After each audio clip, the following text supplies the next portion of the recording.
Hello everyone, welcome back to the class. So for this week, we are going back to watch a film titled Eat, Drink, Man, Woman by the famous Taiwanese director An Li, which tells us how Chinese food shaped our relationship with others, like family relationship between couples, and other kind of relationships. So I think it's very interesting to think through this direction and wondering about the main question for this unit. What exactly does Chinese people love about Chinese food or care about Chinese food? So I put this screenshot of the movie here. These two are the main characters from the movie, and this is the father, Mr. Zhu. This is his oldest daughter, the first daughter, Jiazhen, and they have a very complicated relationship related to food, especially homemade food. And you'll need to find it out by yourself in the movie. So first, I want to introduce a little bit about Li An's film production. And actually, this particular film, Eat, Drink, Man, Woman, belongs to a trilogy. That is, first is Pushing Hands, the second is The Wedding Banquet, and the third one is the one we are going to watch, Eat, Drink, Man, Woman. So these three are made in the 90s, in the last century, like 1991, 1993, and 1994. And later, Li An became more famous because he worked in the Hollywood production and made famous movies like Crouching Tiger, Hidden Dragon, or Broken Back Mountain, or Last Caution.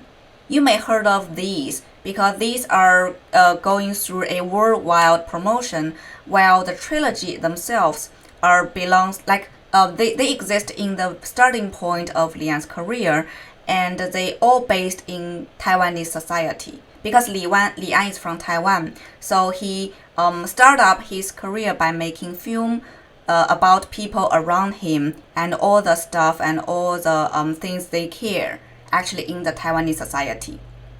And one thing very interesting is that if you watch these three films together, you'll see a lot of actors repeatedly appears in these three films, playing different roles.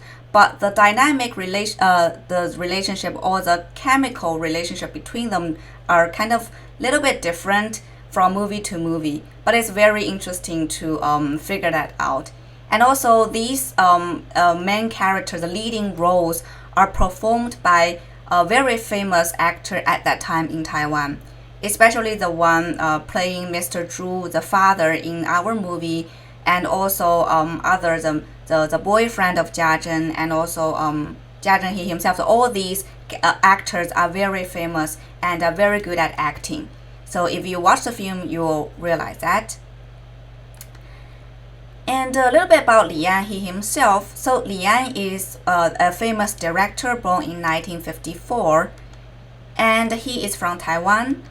And I will say one of the biggest feature we need to recognize by him is that he is very good at making commercial movie. By commercial, I mean his movie is not dull but not edgy, just stay in the middle in the very well accepted way of making a movie. And his movie always follows a rule, present well organized narrative, and sometimes give you some inspiration at the end. So very standard way of making a movie, and very easy to accept, I'll say. So I'll call them commercial movie or successful commercial movies. And his movie, especially the trilogy, cares a lot about Chinese family or Chinese way of understanding the world, like how Chinese family are tied up by food or by other concerns, by other relationships, and how Chinese way of understanding the world is changing in the modern society. And the title Eat, Drink, Man, Woman itself is very interesting too, because actually these terms came from a very ancient classic of Chinese Book of Rites. So in the Book of Rites, we first saw the four characters in Shi Nan Yu put together. It says, the things which men greatly desire are comprehended in meat and drink and sexual pleasure. Those which they greatly dislike are comprehended in death, exile, poverty, and suffering. Thus, liking and disliking are the great elements in men's minds. But men keep them hidden in their minds, where they cannot be fathomed or measured. The good and bad of them being in their minds, and no outward manifestation of them being visible. If it be wished to determine these qualities in one uniform way, how can it be done without the use of rules of propriety? So because of this book is called Book of Rights, so basically every entry in this book is advocating that we need propriety, we need rights to rule our life, to make a human human, to make a human society well functional. So this is why this kind of entry exists in Book of Rights. And I think the idea is very interesting. Like the thing men greatly desire are first eat and then drink and then man-woman or sexual relationship. And Li An like intentionally excerpt these four characters as the title of the film and indicating a kind of a complicated relationship between eating and the sexual relationship. Or we can expand it that a little bit, not only sexual relationship in a narrow way, but more like a relationship between man and woman, relationship between father, daughter, how to make a family, that kind of relationship. And also, if we put this title into the context of this quote from Book of Rights, we'll see actually rights or rituals or proprieties are very important in regulate the desire for meat, for drink, for sexual pleasure. So we can also think through that perspective when watching this film to see is there any point the director trying to point it to us the importance of have propriety and how the ritual or how certain proprieties work in the film to regulate our desire for food or for sexual pleasure or things like that. So when watching this film, I think there's a few things I would like you to pay attention to. So first is the different style of Taiwanese culture. Especially last week, we read the novel The Gourmet by Lu Wenfu, who is from mainland China and who writes the things crossing a very long time span, but mainly focusing on the political movement happened in the mainland China. So you'll see when you're watching this film, you'll see even if this film have some overlap with the time happened in the Gourmet, but the overall environment and the overall idea about food is totally different. And I think that's very interesting to thinking about the culture of Taiwan and the culture of mainland China is very different. Even they all belongs to the big kind of Chinese culture, or even if they exist at the same time. So you will see there's no cultural revolution or whatsoever mentioned in the movie. And also the Taiwanese culture is kind of interesting. You can consider it as while being westernized, it still preserves a core value of Chinese tradition. So it's kind of a weird combination of Western culture and Chinese traditional culture. You will figure it out when you're watching this film. And I think it makes a comparison to the Gourmet will be very interesting. And the second is the feeling of time. Because this film is actually filmed in 1994, which already has like a 26-year gap from now. So when you're watching this film, I also want to point it to you the time gap.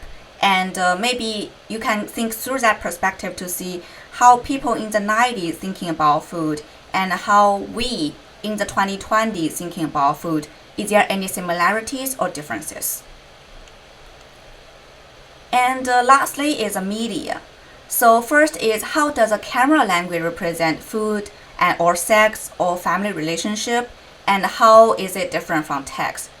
Still, I want to make some comparison between The Gourmet and Eat, Drink, Man, Woman because one is a novel written in text, while this one is a film represented by camera language. So how these two are different? besides the fact that they belongs to totally different media, is there anything they share, or is there any way of representation totally differs from these two movies, these two works? And also, which media, like the film or the text, provides us with more possible interpretation or possibilities of misconception? And the last question is there any limitation of one certain representation? Like, is there any limitation of text, or is there any limitation about representing food and the family relationship via camera?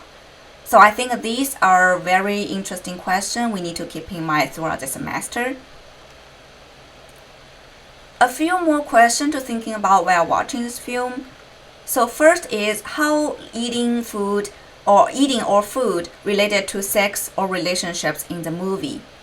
I think the main question, the thing I am very curious about is, what do you think? Why are they always mentioned together? Do they share any special perspective of sense or special perspective of value? So why, from the title to the main theme in the movie, the director Li An try to put them parallel? And the second question is how eating and sex construct family relationship, especially from a personal perspective to a family like collective perspective. So personal sensation versus family responsibility, are they contrast to each other, or sometimes has the same goal and can be incorporated into one?